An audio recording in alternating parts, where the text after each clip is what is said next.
Hello dear student, তো প্রতীক্ষার অবসান ঘটিয়ে আমাদের এমটিএস যাদের টার্গেট ছিল বা টার্গেট করেছো, তো এর আগে ক্যালেন্ডার যখন এসএসসি প্রকাশিত করেছিল তখন এসএসসি এমটিএসের কিন্তু নোটিফিকেশন কবে বের হবে সে জানিয়ে দিয়েছিল।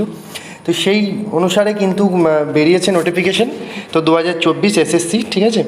তো ইন ডিটেলস আমরা আলোচনা করব, প্রথম থেকে শেষ পর্যন্ত সম্পূর্ণ দেখতে তবে খুঁটিনাটি তথ্য আলোচনা করব। তো ফার্স্ট হচ্ছে যে multitasking non technical staff and havildar post, দুটো পোস্ট আছে এখানে। একটা মাল্টিটাস্কিং আছে নন টেকনিক্যাল এবং স্টাফ অ্যান্ড হাবিলদার পোস্ট, ঠিক আছে। তো এক্সামিনেশন 2024, দেখো ফার্স্ট এখানে দেখে নাও। এখানে যেটা হচ্ছে ডেট অফ তোমাদের সাবমিশন ফর্ম কবে থেকে শুরু হচ্ছে, 27, মানে অলরেডি কাল থেকে শুরু হয়েছে। 27/6 থেকে তোমাদের হবে কবে, 31/7/2024, ঠিক আছে। মানে লাস্ট ডেট তোমরা কবে করতে পারছো, 31/7/2024 মধ্যে তোমরা কিন্তু 31/7/2024 মধ্যে কিন্তু তোমরা অ্যাপ্লিকেশন করতে পারছো, মোটামুটি 1 মাস তোমরা টাইম পাচ্ছ। তো মেনলি তোমাদের যেটা এসএসসির সাইট অনেক সময় সমস্যা হয়, তোমরা চেষ্টা করবে তাড়াতাড়ি করে একটু ফর্মটা ফিল আপ করে নেওয়ার, ঠিক আছে। কোনো ভুল ছাড়া, ঠিক আছে, কোনো ভুল করবে না, ধীরে সুস্থে করবে। এবং last date and time making online fee, তুমি কিন্তু 1/8/2024 পর্যন্ত কিন্তু অনলাইন ফিস যেটা সেটা তুমি কিন্তু ক্লিয়ার করতে পারবে, ঠিক আছে। আর schedule of the computer based exam কবে হবে, অক্টোবর-নভেম্বর 2024। তোমরা যদি এসএসসির ক্যালেন্ডার দেখো সেখানে কিন্তু অক্টোবর-নভেম্বরে কিন্তু একটা টেন্টেটিভলি অনেক প্রকাশ করেছিল, এই অনুসারে কিন্তু পরীক্ষা হবে। তারপর সেটাই কিন্তু এখানে মেনশন করেছে, ঠিক আছে। এনি অফ মানে তোমাদের যদি কোনো কিছু সমস্যা হয় বা কোনো কিছু ডাউট থাকে তোমরা এই যে কল নাম্বার দিয়ে দিয়েছো ফোন করে জেনে নিতে পারো, ঠিক আছে। তাহলে আমাদের পরীক্ষা অক্টোবর-নভেম্বর, হাতের টাইম খুবই কম, হয়তো অক্টোবর শেষের দিক করে নভেম্বরে ফার্স্ট হবে, এরকম মিডিল করে হচ্ছে, হয়তো হবে অক্টোবরে। তো 27 তারিখে আমাদের কাল থেকে শুরু হয়ে গেছে, জুলাইয়ের 31 তারিখ পর্যন্ত ফর্ম ফিল আপ হবে, ঠিক আছে। এবার এডিট উইন্ডো অ্যাপ্লিকেশন কারেকশন, এখানে একটা কারেকশন জিনিসটা বলেছে, যেটা তোমাদের অনেক ভুলবশত হয়তো করে সিগনেচারের সমস্যা হতে পারে, হয়তো করো তোমার ফটো পাসপোর্ট সাইজ ফটো যেটা মানে করছো ওটা সমস্যা হতে পারে। তো ওটা কবে হচ্ছে, 16/8 থেকে 17/8, মানে তুমি 2 দিন টাইম পাবে। তোমার যদি কোনো কিছু সমস্যা হয়ে থাকে বা any chance form fill up করতে গিয়ে, সেখানে কিন্তু তোমাকে এই 2 দিন তোমাকে কিন্তু সেটাকে এডিট উইন্ডোর মাধ্যমে কিন্তু ঠিক করে নিতে হবে, ঠিক আছে। তো তোমাদের যে অপশান থাকছে, তাও তোমরা যখন ফর্ম ফিল আপ করবে চেষ্টা করবে মানে নির্ভুল করে ফর্মটা ফিল আপ করার, ঠিক আছে। নেক্সট, এবার যে মেন জিনিসগুলো সেগুলো আমরা জানবো, যেগুলো আমাদের জানা দরকার টোটাল। এবার ভ্যাকান্সি সম্পর্কে যদি আমরা জানি, ভ্যাকান্সি টেন্টেটিভলি ভ্যাকান্সি এটা দিয়েছে, মানে এটা স্থায়ী নয়, মানে এটা বাড়তেও পারে, একটা দিয়েছে আর কি। এমটিএসে হবে 4,887টি পোস্ট, হাবিলদার হবে 3,439টি পোস্ট, টোটাল তোমার হতে পারে 8,000, ঠিক আছে। 8,000 প্লাস একটা পোস্ট আমাদের কিন্তু হয়েছে, ঠিক আছে। এটা বাড়তেও পারে, ঠিক আছে। আচ্ছা, তারপরে যেটা আমরা জানবো, আমাদের এখানে তোমাদের কিছু দিয়ে দিয়েছে যে নেম অফ পোস্ট, মাল্টিটাস্কিং কী পোস্ট হতে পারে, ঠিক আছে। এবং সেখানে ফাংশনাল রিক্রুটমেন্ট, এই ইন ডিটেলসটা এটা তোমরা পিডিএফ যদি দেখো, এবং এখানে হাবিলদারও সম্পর্কে বলেছে, হাবিলদারের কী পোস্ট আছে তাও এখানে বলে দিয়েছে, দেখো, ঠিক আছে। এখানে কিন্তু বলে দিয়েছে, দেখো ফাংশনাল পোস্ট, সিটিং, স্ট্যান্ডার্ডিং, ওয়ার্কিং, এগুলো সব বলা আছে, এগুলো দেখে নেবে, এগুলো এমন কোনো অসুবিধা নেই। তারপরে ন্যাশনালিটি যদি বলা হয়, এ candidate must either citizen of India, A subject of Nepal and subject of Bhutan, ঠিক আছে।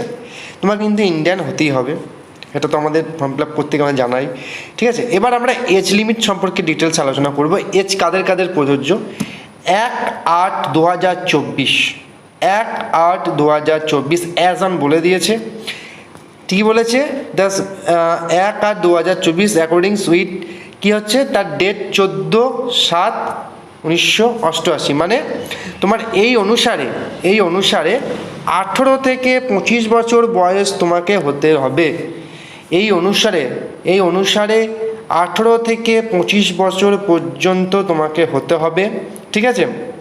এটা এমটিএস, এটা কিসের জন্য বললাম, এমটিএস। আর হাবিলদারের জন্য কত বলেছে, 18 থেকে 27 বছর পর্যন্ত এটা হচ্ছে হাবিলদার, ঠিক আছে।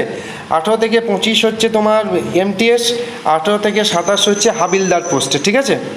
এবং এখানে যদি তোমাদের কাস্ট ওয়াইজ যদি তোমাদের কাস্ট থাকে কিছু, তাহলে তোমরা অবশ্যই ছাড় পাবে। এসটি, এসসি, এটা আমাদের মানে যে কোনো পরীক্ষায় আমাদের সেম জিনিসটাই থাকে, এটা নতুন করে বলার কিছু দরকার নেই। ওবিসি 3 বছর, ঠিক আছে, এটা নতুন কিছু বলার কোনো দরকার নেই, এটা তোমরা দেখতেই পাচ্ছ প্রত্যেকটা যারা ফর্ম ফিল আপ করো সেম জিনিস থাকে।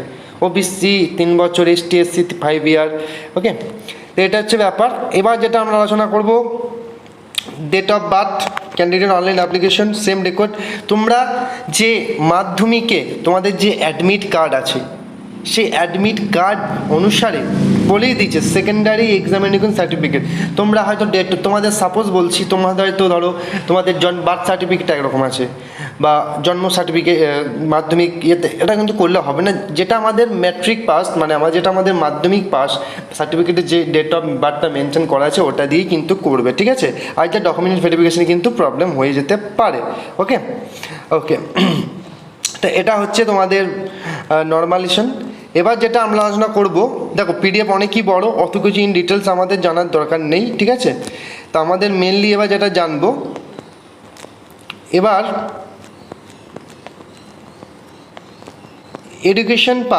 এডুকেশন পাস সম্পর্কে জানবো। এডুকেশন কোয়ালিফিকেশন 9 আচ্ছা কি, যা ক্যান্ডিডেট মাস্ট পাস ম্যাট্রিক, মানে তোমাকে মাধ্যমিক পাস করতে হবে যে কোনো বোর্ড স্বীকৃত, যে কোনো বোর্ডের স্বীকৃত, ঠিক আছে, বোর্ডের স্বীকৃত তোমাকে কিন্তু মাধ্যমিক পাস করতে হবে অ্যাজ পার 1/8/2024 বলেই দিয়েছে, ঠিক আছে। মানে মেনলি দেখো এর আগের বছর 2023 সালে যে মেনশনিটি করে ফলো দিয়েছিল আর কি, সেম প্রসেসই কিন্তু হবে। হাউ টু অ্যাপ্লাই তোমরা দেখতে পাচ্ছ, হাউ টু অ্যাপ্লাই তোমাদের কিন্তু অনলাইনে ফর্ম ফিল আপ হচ্ছে, তার ডেট আমি জানিয়ে দিয়েছি, সেমভাবে করবে, ঠিক আছে। এখানে দেখো বলেই দিয়েছে ফাইন্ড এ প্লেস, এমন একটা প্লেস যেখানে লাইটটা ভালো আছে, একদম প্লেন ব্যাকগ্রাউন্ড, নর্মাল ব্যাকগ্রাউন্ড, এমন নয় যে গাছের তলায় ছবি তুলছো বা সেলফি তুলে দিচ্ছ, নট, এটা কিন্তু তাহলে তোমাদের কিন্তু ওটা পরে কিন্তু ক্যান্সেল হয়ে যাবে, ঠিক আছে। এবং ইন ডিটেলস বলেই দিয়েছে যে বেটার করে করবে যারা অনলাইনে ফর্ম ফিল আপ করবে, কোনো অসুবিধা নেই, যেমন আমাদের পেছনে তোমাদের বলেই দিয়েছে কী হিসাবে হবে, ঠিক আছে। নর্মালভাবে যেমন করে একটা মানে পাসপোর্ট সাইজ ছবি হয় সেই অনুসারে তোমরা কিন্তু করবে, ঠিক আছে। এটা নিয়ে কোনো কিছু নেই, কোনো মাস্ক বা শুধু সানগ্লাস পরে বা গলায় হেডফোন ঝোলানো আছে বা কানে হেডফোন গোজা আছে এরকম টাইপে কিন্তু করো না, এটা কী হবে তোমাদের কিন্তু রিজেক্ট হয়ে যাবে, ঠিক আছে। সেক্ষেত্রে কিন্তু এটা কিন্তু মাথায় রাখবে। অ্যাপ্লিকেশন ফিস হচ্ছে 100 টাকা, এটা কি ফি পেবেল আছে রুপিস 100। ওমানদের ক্ষেত্রে কিন্তু, মেয়েদের ক্ষেত্রে কিন্তু নো, ঠিক আছে, ওমানদের ক্ষেত্রে কিন্তু টাকা লাগছে না, ঠিক আছে। Woman candidate belong schedule caste, মানে SC ST, ঠিক আছে, এদের কিন্তু ছাড় আছে, ঠিক আছে। আচ্ছা, তারপরে যদি আমরা বলি উইন্ডো অ্যাপ্লিকেশনটা আমরা বললাম এক্ষুনি যে window for application from correction 16 থেকে 17 দুটো দিন, মানে 16/8/2024 থেকে 17/8/2024 এই দুদিনে তুমি কিন্তু ওটাকে অ্যাপ্লাই করতে পারবে, ঠিক আছে। এটা কিন্তু মাথায় রেখে দেবে। অ্যান্ড আর যদি আমরা বলি নর্মাল যে সেন্টার অফ এক্সামিনেশন, এখানে তোমরা দেখতেই পাচ্ছ যে এখানে বিহার আর মানে এখানে তোমার ইগুলা জোনগুলা দিয়ে দিয়েছে, সেই জোন অনুসারে সেন্টার সব দেওয়া আছে। তো যারা আমাদের ওয়েস্ট বেঙ্গল থেকে চলছে, ওয়েস্ট বেঙ্গল থেকে দেখো এখানে আছে পোস্ট, এখানে কী কী পোস্ট আমাদের এখানে দেখো বিরামপুর দিয়েছে, এটা উড়িষ্যা কিন্তু, ঠিক আছে। আমাদের কিন্তু ওয়েস্ট বেঙ্গলও এখানে কিছু কিছু জায়গা আছে যেটা তোমরা কিন্তু এখানে সিলেক্টেড করতে পারো। কলকাতা পাবে, ঠিক আছে, কলকাতা পাবে, এটা করে নেবে, কলকাতায় রাখবে, যার যেখানে সুবিধা আর কি, ঠিক আছে, যার যেখানে সুবিধা। আমাদের কলকাতায় যদি মেনলি দেয়, দেখো আমাদের আসানসোল, বর্ধমান, দুর্গাপুর, কলকাতা, শিলিগুড়ি এগুলো আমাদের কাছাকাছি, বা যার যেখানে কাছাকাছি হবে সে সেখানে করে নেবে। আর আদার্স যারা করতে চাও জোনে ইন ডিটেলস লেখাই আছে, দেখে নিতে পারো কোথায় কোথায় কোন জোনে ফর্ম ফিল আপ করলে তোমার বেটার হবে। যে মানে অনেকজন তো মানে আমাদের ওয়েস্ট বেঙ্গল বাদ অন্যজনও করতে পারে, ঠিক আছে, অনেক অন্যজনে ফর্ম ফিল আপ করে পরীক্ষা দেয়, তো সেক্ষেত্রে বলছি। আর যারা আমাদের ওয়েস্ট বেঙ্গল থেকে জনে করবে তাদের তো কোনো অসুবিধাই নেই, এই কটা সেন্টার মধ্যে যে কোনো একটা যাদের কাছে হবে শ্যুট করে নেবে, ঠিক আছে। এবার যেটা মেন আসি, এক্সামিনেশন কীভাবে কী হচ্ছে। প্রথমে আমরা জানি যে CBT মানে কম্পিউটার বেসড টেস্ট এক্সাম হবে, ঠিক আছে। পোস্ট অফ MTS, ঠিক আছে, তোমার কম্পিউটার বেসড এক্সামিনেশন হবে। আর ফর দ্য মানে কম্পিউটার বেসড এক্সাম তোমার হাবিলদার এবং MTS জন্য একবারই হচ্ছে। তারপর examination consist of physical efficiency test এবং ফিজিক্যাল স্ট্যান্ডার্ড টেস্ট। সেটা কিসের জন্য? হাবিলদারের জন্য হয়, ঠিক আছে, হাবিলদারের জন্য হয়।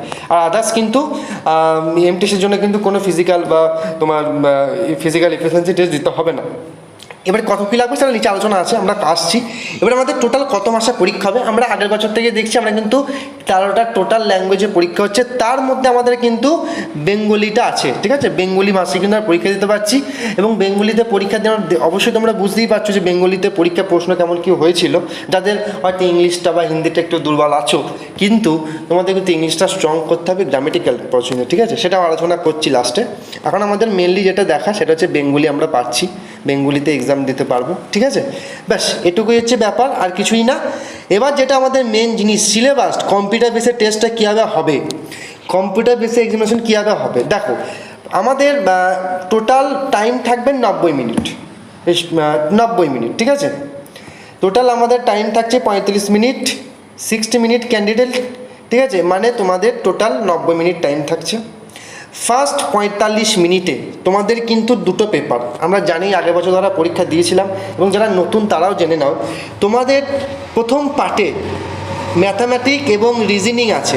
এই ফার্স্ট 1 এবং 2 নম্বর পার্টে তোমাদের 20 নম্বরের 20টা প্রশ্ন থাকবে, যাদের মান 3 করে, তাহলে টোটাল 60 নম্বর। এই যে 60 120 নম্বরে তোমাদের পরীক্ষা হচ্ছে, 20 40টা প্রশ্ন নিয়ে, এটাকে জাস্ট তোমাকে কোয়ালিফাই করতে হবে। এই নাম্বারটা কিন্তু, এই দুটো নাম্বার কিন্তু পরীক্ষায় যোগ হবে না, জাস্ট একটা কোয়ালিফাই তোমাকে নাম্বার পেতে হবে, তুমি কিন্তু কোয়ালিফাই করবে। তাহলে কাট আপটা কোথায় হচ্ছে, কাট আপটা হবে সিজন 2 থেকে 45 মিনিট পরীক্ষা হচ্ছে। নেক্সট 25 জেনারেল অ্যাওয়ারনেস এবং ইংলিশ ল্যাঙ্গুয়েজ 25 নম্বর, মানে ইংলিশে, এটাও কত করে নাম্বার থাকছে পার কোশ্চেন 3 করে, ঠিক আছে, 3 25 75, মানে এটা 150 নম্বরে টোটাল তোমাদের কিন্তু পরীক্ষাটা হচ্ছে। এই 150-র মধ্যে মানে এই দুটোতে তোমার তখন কাট আপ হবে, মানে এই দুটো মানে এই দুটো সাবজেক্টের উপর ভিত্তি করে তুমি কিন্তু কাট আপ হবে। তবে হ্যাঁ, তোমাকে কিন্তু পেপার 1টাকে কোয়ালিফাই করতে হবে, তারপরে তোমার পেপার 2, তুমি হয়তো পেপার 2টাকে হয়তো খুব ভালোভাবে সলভ করলে হয়তো তুমি কাটার মধ্যে চলে এলে, কিন্তু পেপার 1-এ কোয়ালিফাই হয়তো তুমি করতে পারলে না, তাহলে তুমি যতই পেপার 2 ভালো করে পরীক্ষা দাও, পেপার 1-এ কিন্তু যদি তুমি কোয়ালিফাই না করতে পারো, তোমার ওখানেই তোমার শেষ, পেপার 2 আর দেখবে না। তো বি কেয়ারফুল, পেপার 1টাকে ভালো করে দেবে, দেন পেপার 2। পেপার 1-এ কোনো কিছুই নেই, ওরা নির্দিষ্ট বলে দেয় এত নম্বর পেলে কোয়ালিফাই হবে, ওটা ক্ষেত্রে তোমাদের কোনো বিশাল যে আমাকে মেলা কাটা মানে 40 120 মধ্যে 100 যাই, 100 আমাকে পেতে হবে তারপরে কোয়ালিফাই করবে, নো, এমন নয়, ঠিক আছে। ওখানে একটা নর্মালি একটা দিয়ে দেয় মার্কস, ওই ডিপেন্ডেন্ট করে তোমাকে কোয়ালিফাই করতে হবে। তো মেন খেলাটা হবে এই কোটাতে, ঠিক আছে। আশা করি তাহলে বোঝাতে পেরেছি তোমাদের নাম্বারিং টাইম কতটা থাকবে, কত করে নাম্বার, কী বিষয় কী হচ্ছে। এবার আমরা চলে আসছি, বলেই দিলাম এখানে কী হবে। তা কম্পিউটার বেসড এক্সাম হবে, তারপরে ক্যান্ডিডেট 35 মিনিট পরীক্ষা হচ্ছে, দুটো করে, ঠিক আছে। এবার মেনলি যেটা হচ্ছে 13টা ভাষায় পরীক্ষা হবে, সেটা আমরা আলোচনা করলাম। এবার যেটা আমাদের মেনলি জিনিস, সিলেবাসটা কী আছে, সিলেবাসটা ধরো এখানে দেখতেই পাচ্ছ, নাম্বারিং কী আছে, পার্সেন্টেজ আছে, রিসিভমেন্ট আছে, টাইম অ্যান্ড ওয়ার্ক আছে, তারপরে তোমার এভারেজ আছে, simple interest, profit loss, discount, ঠিক আছে। মানে অঙ্ক যেগুলো নর্মালি হয়, এলসিএম এফসিএফ, মানে লসগু যেগুলো আছে, রিলেশনশিপ বিটুইন নাম্বার আছে, মানে যেগুলো নম্বর হয় সেগুলো আমাদের অঙ্কে যেগুলো নর্মালি আমরা করে থাকি। আর রিজনিং অ্যাবিলিটিতে কী আছে, ডিরেকশন টেস্ট আছে, ঠিক আছে, তারপরে তোমার হচ্ছে অ্যানালজি আছে, তারপরে তোমার আছে তোমার কি বলবো, জেনারেল লার্নিং অ্যাবিলিটি আছে, তারপর নর্মাল বা রিজনিং আছে, মানে ডায়াগ্রাম আছে, ক্যালকুলেশন আছে, ক্যালেন্ডার আছে, ক্লক আছে, এভরিথিং, মানে যে কোটা আমাদের বেসিক সিলেবাস যে কোটা আমাদের আছে সেগুলো কিন্তু ফলো করলেই হবে। আমাদের যে কোটা আগের বছর পরীক্ষা হয়েছিল, বা তোমরা এখানে যারা দেখছো, ইংলিশেও জেনারেল অ্যাওয়ারনেস যদি দেখি, তা বোর্ড কভারেজ তুমি social study, history, geography, art, culture, civics, তারপর ইকোনমিক্স, যেগুলো আমাদের নর্মাল আর কি, ভারতের ইতিহাস, ভারতের ভূগোল বা পশ্চিমবঙ্গ বলতে খুব দেয়, বা এটা করবে আর্ট, কালচার, সংস্কৃতি, নৃত্য হতে পারে, খেলাধুলা সম্পর্ক প্রশ্ন হতে পারে, স্ট্যাটিক জিকে আর কি যেগুলো বলছি, তারপরে তোমার ইকোনমি, অর্থনীতি থেকে প্রশ্ন আসতে পারে, জেনারেল সায়েন্স, পদার্থবিদ্যা, রসায়নবিদ্যা, জীবনবিজ্ঞান, এনভায়রনমেন্টাল স্টাডি, মানে 10th স্ট্যান্ডার্ড যেগুলো আর কি, মাধ্যমিক লেভেলের, ঠিক আছে, not part 11 12। English language and কী আছে, candidate understanding basic language, vocabulary, grammar, sentence structure, synonym, antonym, in its correct used, কোথায় কী বসবে, অ্যান্ড টেস্ট, সিম্পল প্যারাগ্রাফ, মানে প্যারাগ্রাফ দিয়ে দেবে, ওখানে প্যারাগ্রাফ এতটা টোটাল একটা প্যারাগ্রাফ দিয়ে দিল, ওখান থেকে প্রশ্ন দিল, কোন জায়গাটা কী ভুল আছে, নানা রকমভাবে প্রশ্ন হতে পারে, ঠিক আছে। তো পুরোনো দেখবে। এবার আমরা যেটা চলে আসি সেটা হচ্ছে যে তোমার ফিজিক্যাল এফিসিয়েন্সি টেস্ট যদি আমরা আলোচনা করি, ঠিক আছে, একটা মিনিট আমি একটু দেখিনি। হ্যাঁ, ফিজিক্যাল এফিসিয়েন্সি টেস্ট যদি আমরা দেখি, দেখো এটা কিসের জন্য একমাত্র বলেই দিয়েছে হাবিলদার, যেমন আমরা বললাম পোস্ট অফ হাবিলদার। ওয়াকিং যারা মেল তাদেরকে 1600 মিটার হাঁটতে হবে 15 মিনিটে, দৌড়তে হবে না। আর মেয়েদের 1 কিমি হাঁটতে হবে 20 মিনিটে, ঠিক আছে, আশা করি বুঝতে পেরেছো।